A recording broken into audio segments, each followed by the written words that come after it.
everyone, my name is Chloe and welcome to the start of another weekly reading vlog. So today is Monday, but it feels like a Sunday in so many ways because it is Labor Day today. So we're just kind of treating it like a Sunday, and so today, I know days or weeks that start like this just throw me off so much, but I am so grateful for the extra day. I have a million things to do, and so today I've just been running around like a chicken with my head cut off and trying to get stuff done, and it makes the Sunday blues feel even more when it's a 3-day weekend. Am I alone on that? Because I think when you have the extra day, you're like, oh, this has been so nice. And then it's this week is going to be so long, even though it's a short week. So I don't know. Maybe it's just me. But now I'm oh, tomorrow is a regular day. And not that we've been doing anything. It's just been really nice to have an extra set of hands around. Because this morning, I don't even know what I did. I organized frozen breast milk and I made meatloaf that we're going to do tonight for dinner, which it's meatloaf. If you're new to our channel, we are vegetarian, and so it's lentils and oats and a ton of veggies and walnuts, and it's one of those things that kind of takes a while to put together. And so I wanted to get it done this morning because the afternoons are always a little more volatile with kids. And so I wanted to get it done this morning. And then I made a big batch of banana oatmeal for Ainsley. And so, and with that, I do also, I put cauliflower and carrots and that kind of stuff in it. And so it's just kind of time intensive stuff that I don't have time to do during the week. And so I did that and then worked on some stuff for MOPS, which is Mothers of Preschoolers, and I don't even know what else I did this morning. It seems like it was crazy, but Jeremy and Ainsley played outside, and I kind of stuck inside doing all that with Annie. We folded laundry.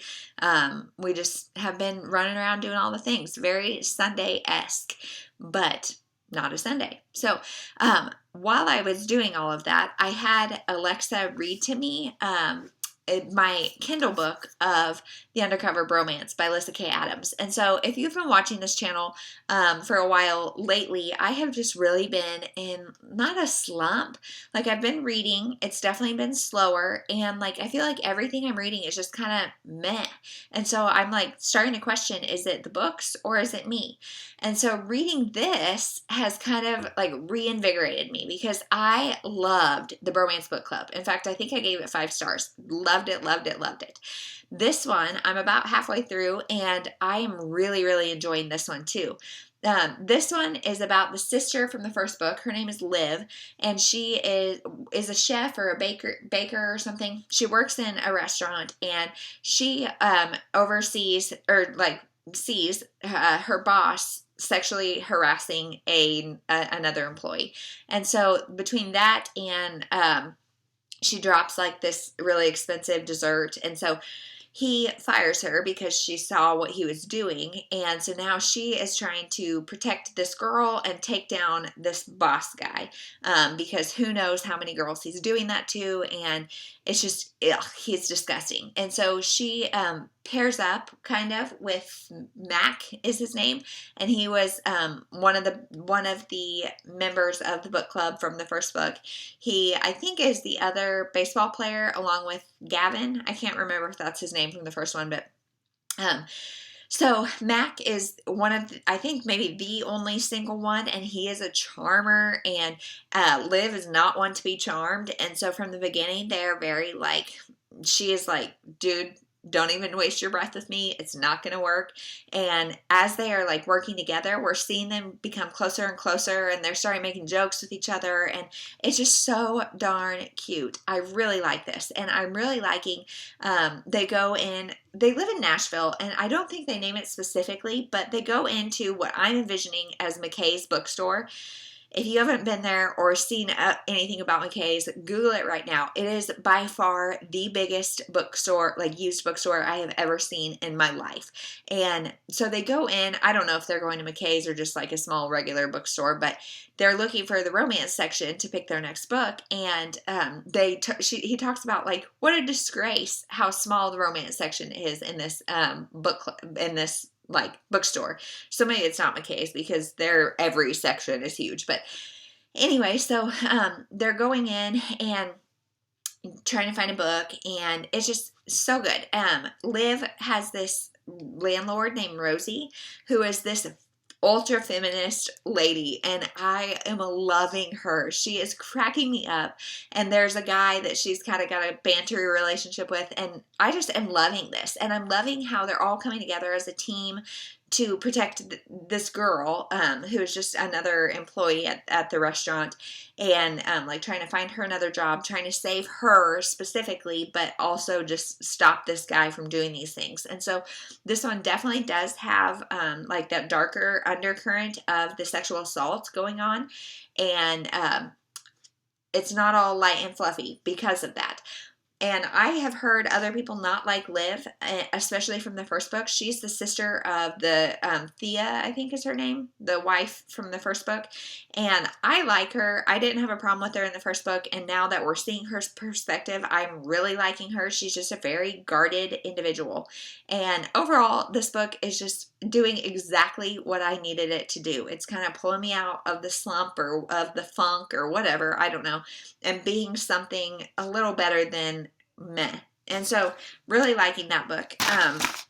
I don't know, I'll probably finish it at some point tonight, but most of my reading I do late at night, in the middle of feeding Annie or something in the middle of the night when it's quiet and nobody needs anything and I can just focus on reading, because I have just, like, I wondered why with Ainsley I would read on my Kindle while I was feeding her until she was like old enough to mess with my phone. With Annie, I'm not doing it. And I'm like, I wonder why. Like, is it just me, or why is that? Why am I not doing that? And I think it's just a lack of focus. Like, I can't engage in for 10 or 15 minutes the way I could when I just had one kid. And so now I'm really just getting chunks of time when I either just have Annie or late at night when I just have Annie. So that's what's going on. Annie, I have talked a little bit about her sleep. She's going through some sort of something where she's waking up every 2 to 2.5 hours at night.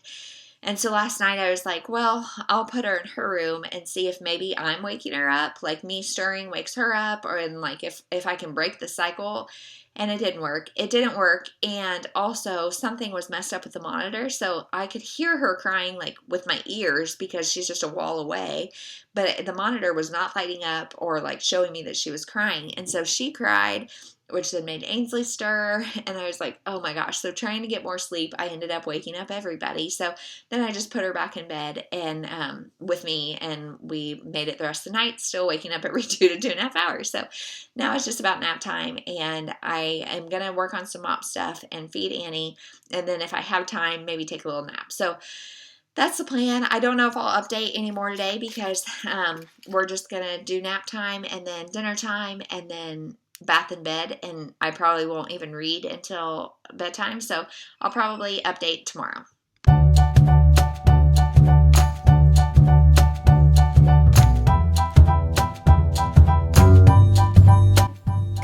need this piece. Okay.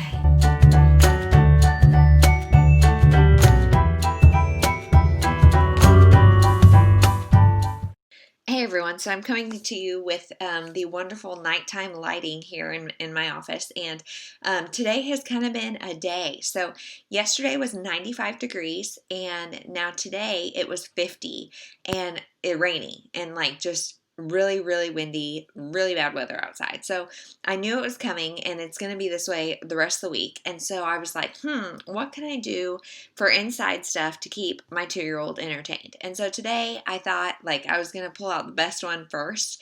And so I had pipe cleaners and Cheerios, and I showed her how to like thread them on there and make like bracelets out of them. And so I was like, let's make a surprise for daddy, or, you know, like let's make jewelry, because she loves accessories. She loves crafts. So I thought, surely she is going to love this. Well, so we sit down to do it, and she's like, can I just eat them instead? And literally the only ones that she put on the thing are what I just showed in the video. Like, she put, I think, 3 of them on there. They're not Cheerios, but they're like those puffs or whatever. And so she was not interested at all. And so I thought for sure that would buy me at least half an hour, and it didn't even by a minute. And so then I'm like, what do we do? So we did exercise class, and that was good, and just like hung out and tried to find things to do all day. We did like just stuff around the house. She helped me make dinner. that it's going to be a long week at this rate. And now, like, that one was easy. I didn't have to, like, do any prep for it. But I'm like, the other ideas I have to, like, prep stuff. And so I'm like, shoot, what if it's another fail? Darn it. So that's really what we did today. But it is so cold. We turned on our fireplace this evening and we're just being super cozy. I'm in a hoodie, if you can tell. And I just got off the live Read With Me, the Romance Booktubers read along. And so I'll link that. It was on my channel, so you can watch it anytime you want. And I started Naked in Death by J.D. Robb, and I've read like 4 chapters. I read the first one physically and then had Alexa read the next 3 to me while I did some online shopping because Ainsley does not have any fall clothes, so needed to do some online shopping while they're having Labor Day sales still, and so that's what I did.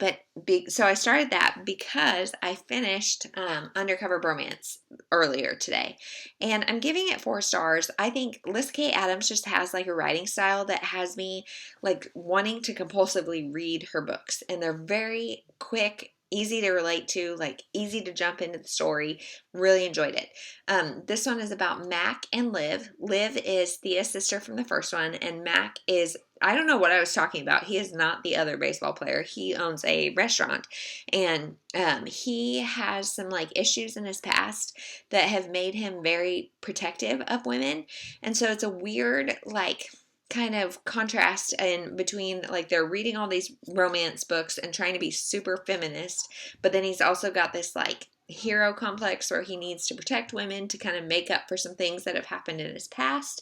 And the issues that he has, like, that are impacting him, I think are very, very, very like realistic and legitimate, and I mean, they are legitimate issues that would impact you, I think, but I just see, like, I feel like it's every male character's issue that I have read lately. Like, they have the same issue in the past that is like making them kind of be alpha males now. And so that is a little bit like, just felt a little unoriginal, but maybe it's just what I've been reading back to back. So that didn't bother me too terribly much, but Liv is a girl that cannot be wooed. You know, she's just a tough lady, and he is Mr. Charm. I think I've talked about that before. And so they eventually start a relationship, and you kind of have to suspend your disbelief to get there because it just kind of happens, and then all of a sudden they're this good couple, and it didn't make a whole lot of sense, like, how it worked out. But that being said, I still really enjoyed it. I like seeing them work together. Of course, there's a conflict and then a resolution and everything, just like every other thing. I really like the like ending scenes in these books, and how like the big like winning her back. I really like that in both Bromance Book Club and Undercover Bromance. This one talks strongly about the Me Too movement. So, like I said earlier, Liv walks in on her boss sexually assaulting another coworker. And so she and Mac try to expose this guy the whole time. Like, and that definitely is the majority of the plot. It is not the majority romance, in my opinion. Their romance is kind of a not a means to doing this, but it's like a side effect of their pursuit of this guy. And so I've seen some people complain about that, but I liked it. That didn't bother me. The one thing that does bother me is, you know, in an attempt to represent the Me Too movement, there is a lot of things being exposed and people who have been hurt. And there's not a whole lot of talk of like counseling or therapy or anything, which I think can be pretty realistic, especially when you're convinced it's not a big deal, or you're told it's not a big deal. So I think that is realistic. What I hated about this book was the epilogue, and obviously I'm not going to say anything about it because it was the epilogue, but I just really was disappointed in how it ended, and I almost wish I would not have read the epilogue. Sorry, it is 8 o'clock at night, which is like midnight in my world. So, this book, I still give it 4 stars, despite having some problems with it. It was not as good as Bromance Book Club, but I'm really excited to read the next one. I think it's about Alexis, who is a friend of Liv's, and she owns a bakery or something, I think, and she is a part of this book, we'll just say. So that was 4 stars, and I'm really excited to read the next one. Again, her writing style, I don't know what else she has written, but I would love to pick up more from her because it just is very readable to me. So that I think is everything. I am going to continue reading this Naked in Death, but I'm really nervous that like my mood lately is just going to ruin this for me because I've heard so many good things, and book 51 I think came out today. And so like clearly this has like a cult following and people really love these books. And so I really want to love these books. And this is set in 1994, or it was written in 1994. It's set in 2058. And so I'm really loving like seeing the futuristic elements of it. And like she has an auto chef that makes her stuff, and like everything is technology is very advanced. I think that is super cool to see. And like think about, I mean, 2058 is only 38 years from now. I wonder what will be here and what won't. And just thinking like her writing this now, that was 26 years ago that she wrote it. And so it's just interesting. Yeah, I think that's it. Oh, the one other thing I did not like about Undercover Bromance was they used the phrase Jesus Christ multiple times. They used his name in vain. And I don't mind cussing at all. Like, that doesn't bother me, except for that, like when you use the Lord's name in vain. That really, really bothers me. And they did it multiple times in this book. And so that was a bummer and just like kind of put a bad taste in my mouth. But again, I gave it 4 stars, so all these little complaints are little, but yeah, that's that. Sorry, this is kind of a jumbled mess. It has been a day of kids inside, and it's only day 1, guys. So that is it. I will check in later.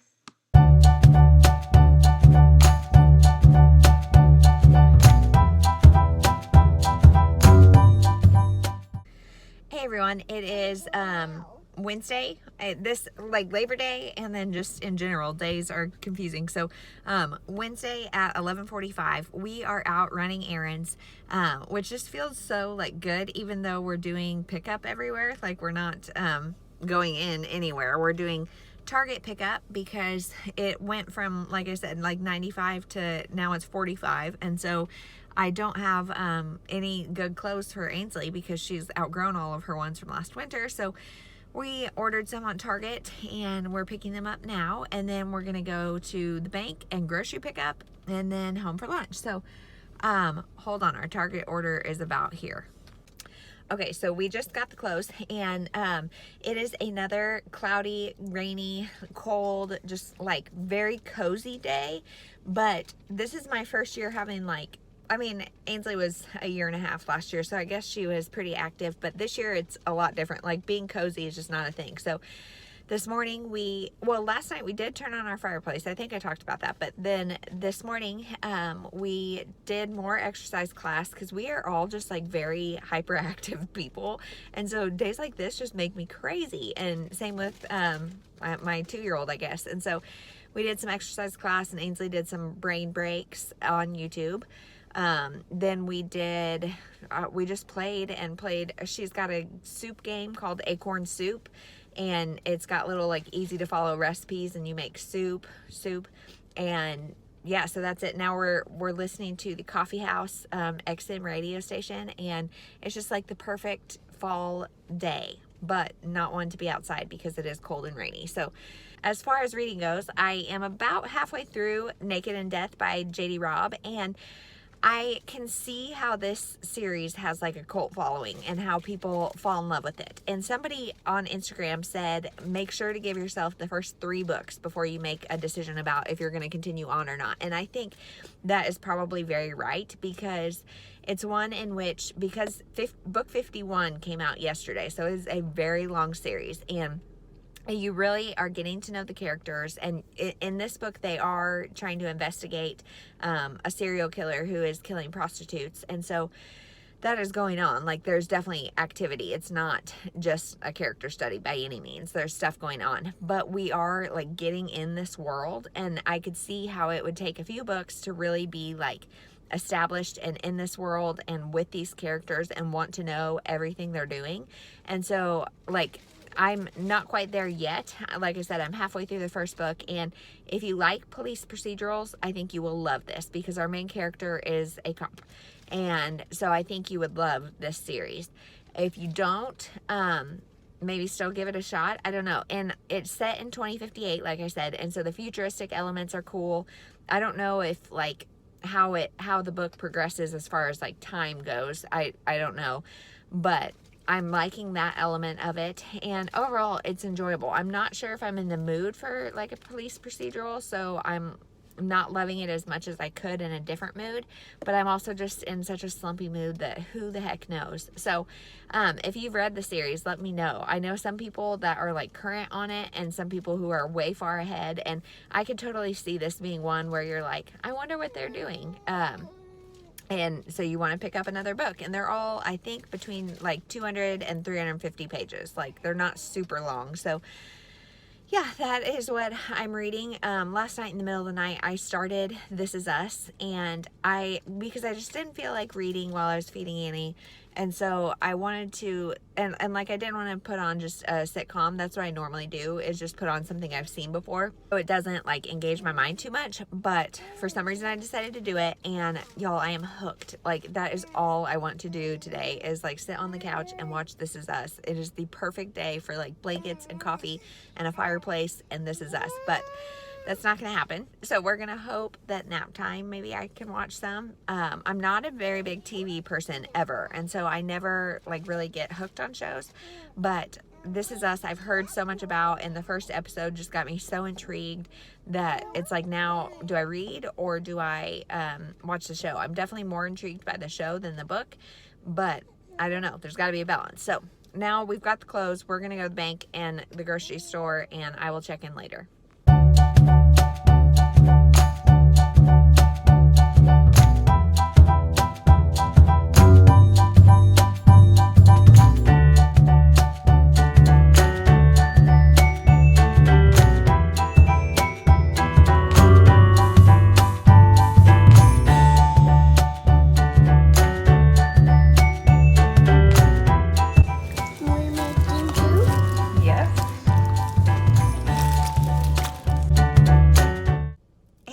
It is Thursday, I think, and I am just getting on to do a quick update. I just left the OB, and it wasn't a good appointment. So I'm going to be having surgery next Wednesday, and so that is going on, and so that's kind of taking up my mental capacity right now. But this morning we made a crock pot meal, me and my little helper, and so that will be, it's some split pea soup, so that'll be ready for dinner.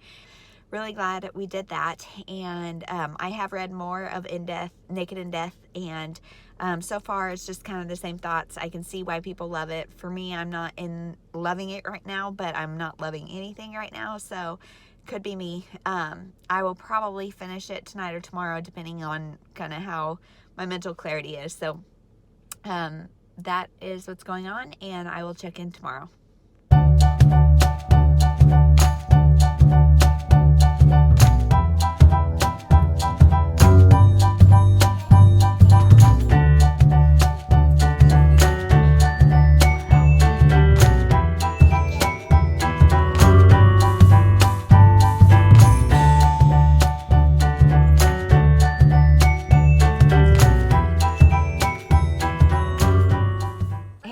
It is Friday at 12 o'clock, and I am just sitting outside of the COVID testing center. They're going to come out to the car and swab my nose and do the test, so I can have the surgery on Wednesday. And so I have the girls with me, so that's why we're doing it in the car, and it's another rainy, gloomy day, and so this clip might get cut short if they come out. I'm just sitting here waiting. So I finished Naked in Death last night, and I am going to give it 3 stars. I really enjoyed it. I think, like, I can totally see why these books are so well loved. Eve and Rourke were very well developed, dynamic characters, and I loved seeing them really set the groundwork for their relationship. I just thought it was, their banter and like the way they play off each other was so good. And so I can totally see why people love this series and get hooked. For me, police procedurals are a hard sell. Definitely a hard sell. And then my mental state right now is just not, I'm not in that mind frame right now. And so for me, it was a 3-star, and I'm not like super jumping to pick up the next one, but I know if I would read it in a different mood and a different time, I would probably like it a lot more. And for what it is, I enjoyed it. So I like feel like I'm being harsh on it, but I liked it. It's not for me right now. So I will probably finish the series, or not finish the series, but read on in the series little by little later. And so yeah, we'll see.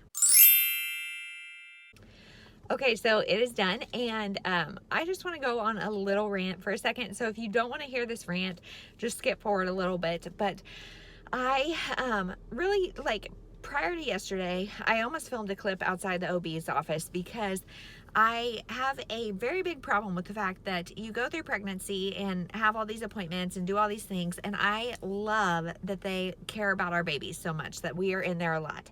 And then you have the baby, and you get 1 6-week appointment for a checkup. And where I am, it's always with a nurse practitioner, not even with your doctor. And I called to see if I could switch it to be with my doctor, and it was going to be months. And they said, we can't do that because then you'll be out of your OB window. You'll no longer be postpartum. You'll be a regular GYN patient by that point. And so I think that is just so careless. And I think that's pretty universal. I don't know, correct me if I'm wrong. I think pretty much anywhere you are, you get a 6-week checkup and that's it.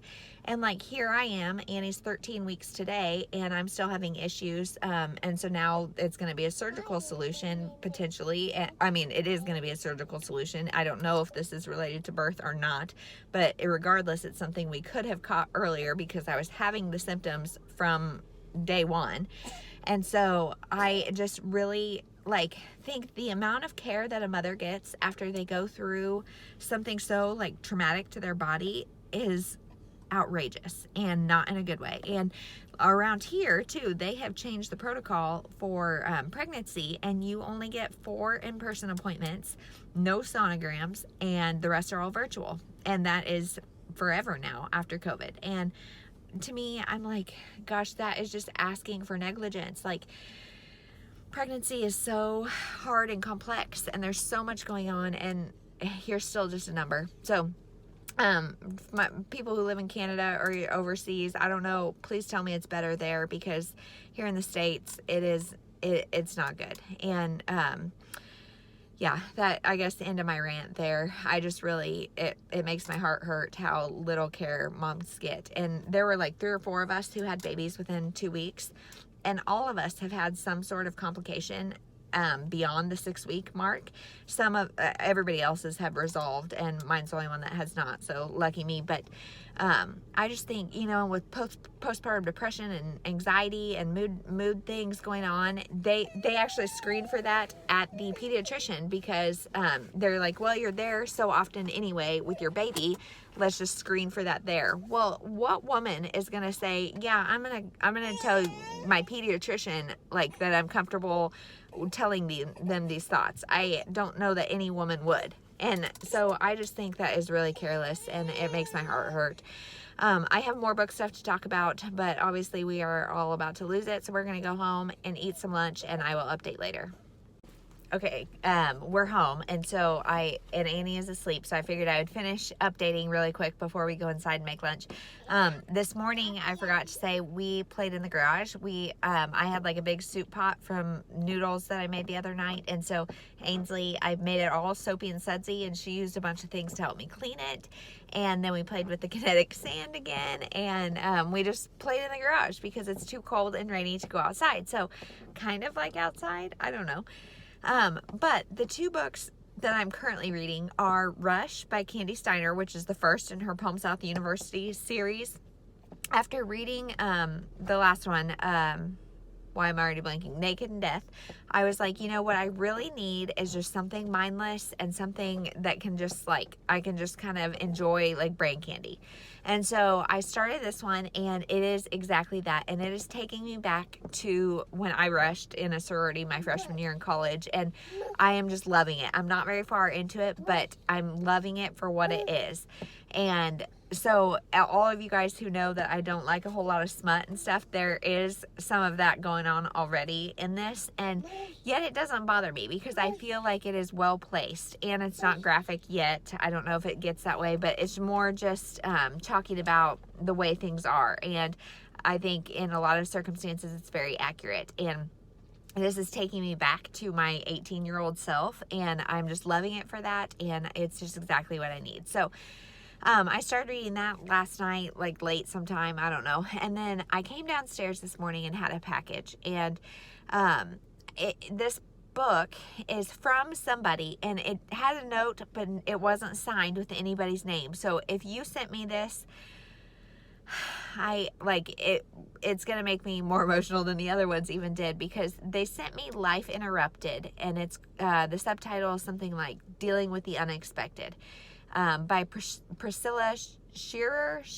I'm not sure how to say her name, but I have heard her speak before. She is a Christian speaker, and this book is a nonfiction that I have never heard of, was not on my wish list or on my radar in any way, shape, or form, and it appeared at my house this morning, and I just am like, I am one that really believes in God using people and the Holy Spirit to give you messages.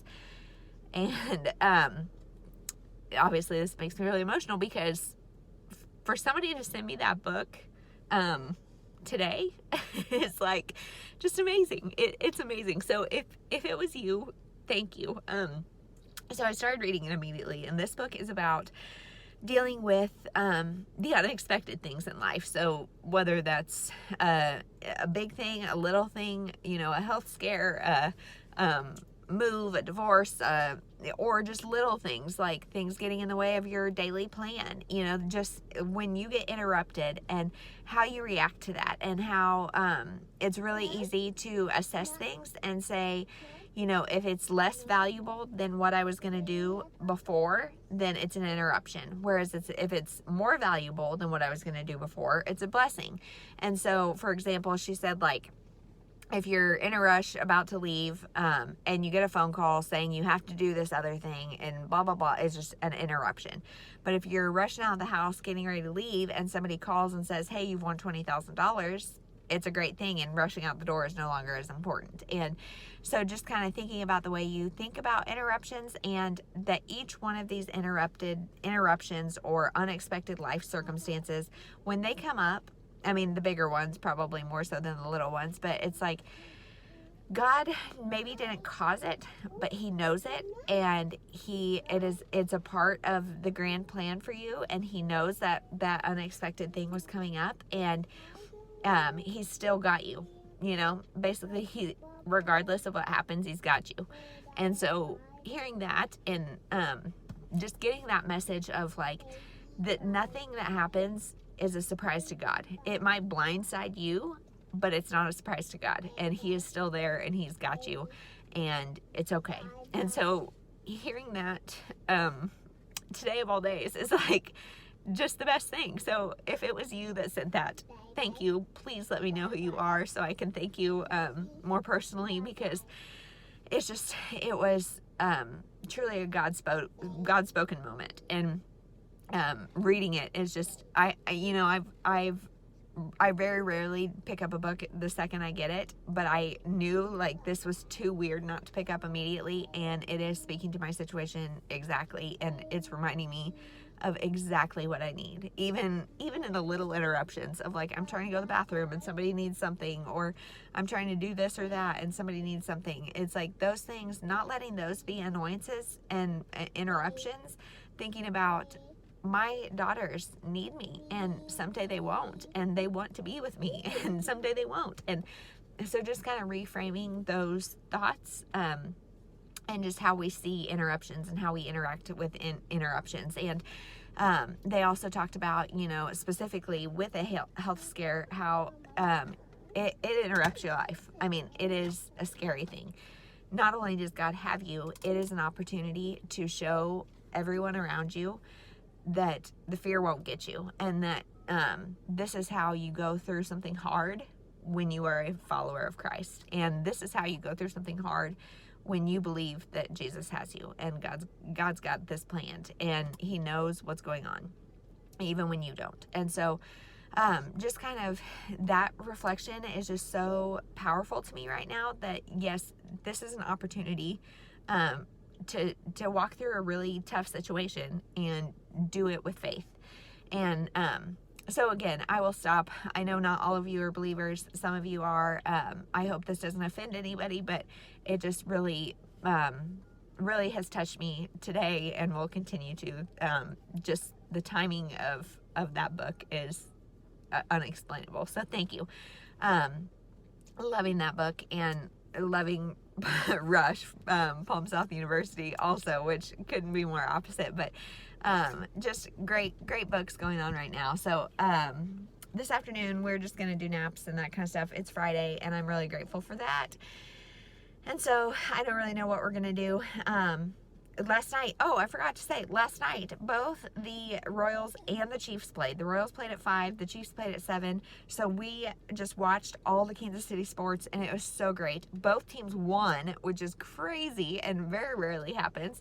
And bless my sweet little 2-year-old's heart. She is the kindest soul on the planet, I am convinced. And so when the football players were getting tackled and falling down, she was blowing them kisses. And so it might be a long football season, but she is just so sweet, helping them feel all better, huh?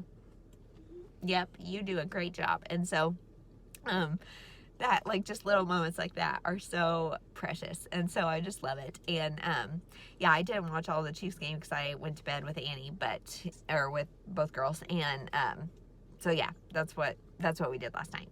Sorry, this is kind of a mess. I will check in later.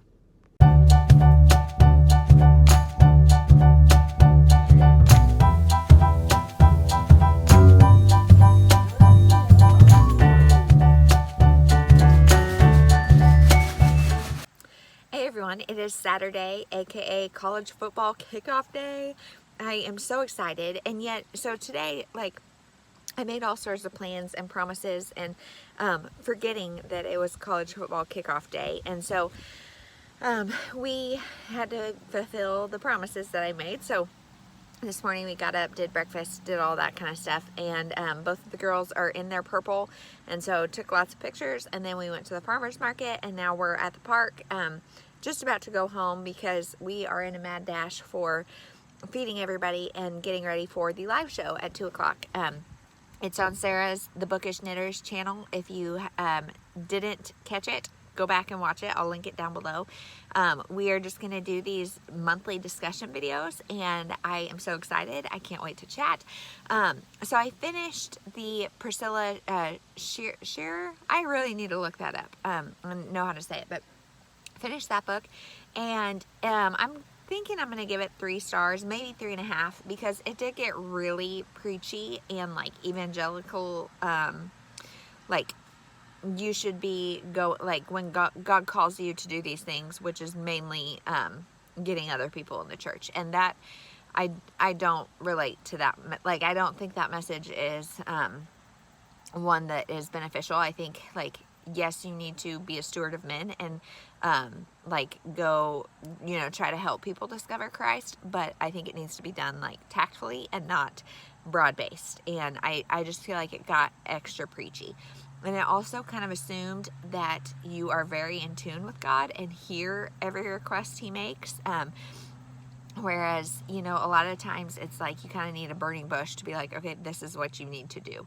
And so it's not like we're deliberately ignoring his calls and his interruptions and that kind of thing. And it kind of felt like that towards the end. So 3 stars. It was okay. It was good. And then I am also reading the Palm South University #1, which is called Rush, and I'm still loving it. I'm only like 75 pages in, but again, just so nostalgic, so good. So I will check in later after the live show maybe, and our game is on at 11, which is past 11 now, and we're going to watch it on recording. So we're both like staying off our phones and that kind of stuff. So we're going to try to watch it later, like during nap time after the live show. So fingers crossed we don't get spoiled, and happy game day, everybody.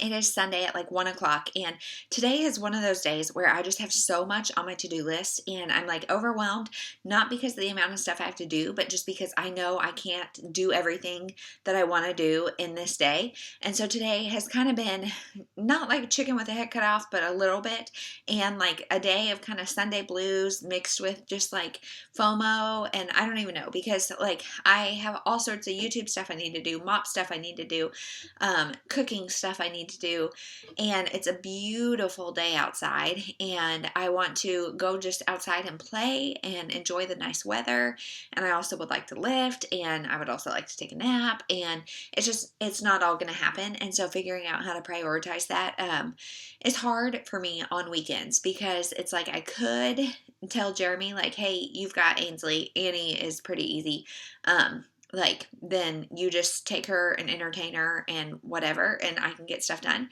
But I just have such bad FOMO about like playing outside. Like, I'm sitting right now and there's a window in front of me, and it is beautiful, and it's like 75, and I just want to be outside, but I've got so much I need to do. And we have not watched church yet. Because we were watching it live, and it kept like doing weird, like it would mess up. And so we've decided to start watching it like recorded. And that's good and fine. Then it's easy to put off. And so we haven't done that. And there's just so much to do and not enough time. And so I don't know what I'm going to do. But anyway, last night I also have like not been reading that much.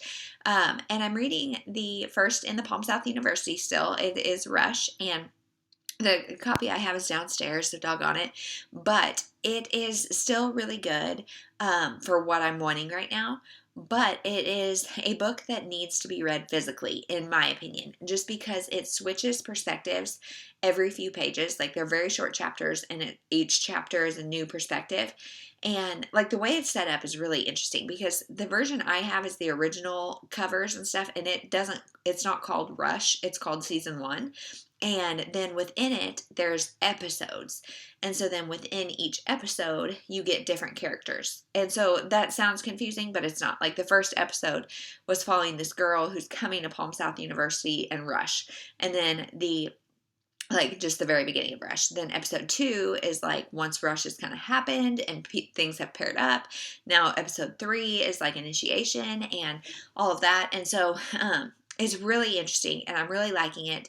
I am like keeping notes of who's who and everything, because we're introducing a lot of characters. And I know this is, I think right now, a 5-book series. I don't know if that's it, but we're getting a lot of characters. And so remembering how everybody is connected is not hard. Like, the writing style is very straightforward and like easy. I just kind of have to make notes, especially because I'm like picking it up in little bits. And so, I'm doing that. And you guys know, like, confusing books are horrible to me. I hate them. And like, if I have to make a super big family tree, I typically don't like that. But this one is not that way. So if I'm turning you off to it, don't let me, because it is like, if I could read in bigger chunks, it would be really easy to keep everybody straightforward, but I'm not. So yeah, and there have been a few problematic things that have popped up, specifically in regards to race. It's not a perfect book by any means, but that is what I'm reading. As far as life goes, like I said, it's just craziness today. And so I am only like 100 pages into Rush, so I will not finish it today. So I think I'm just going to end this vlog here so I can get it edited and uploaded and ready to go for tomorrow morning, because this is one of the things on my to-do list. And I don't mean any of this like I'm not loving what I'm doing. I'm saying like I want to do all these things. I want to do the girls' scrapbooks. I want to do all of these things. And I'm like, I just want to pause time because I want to do it all, and I can't do it all. So I think you guys understand what I'm saying. Anyway, if you did not see our live show with Bree and Sarah, it was exactly what I needed yesterday. And just in general, I love the book club so much, because we had a whole list of like things we wanted to discuss. And I think we got to like 1 or 2 of them, because it was just a natural conversation of just what we were thinking, what the people in the chat were talking about, and it was exactly what we wanted. So I really hope you are able to be there. If not, we will be doing it the second Saturday of every month, alternating on Sarah and I's channel. So whoever hosts the book club at the end of the month will not be the host of the discussion that month, if that makes sense. So like this month, discussion was on Sarah's, book club's on mine, and then next month, discussion will be on mine, book club on Sarah's. So if you missed it, please go check it out. It was fun. It was just sitting down and chatting with friends, and that's exactly what I wanted. So yeah, if you've made it this far, thank you so much. This is kind of a long vlog. I have tried to put in a little bit of cooking, but like I said, I always have a helper, and so doing that is hard. And then just I haven't figured out how to prop it or where to prop it or how to do this. But if you enjoy the bit that I did add, let me know, and I can continue to work on it.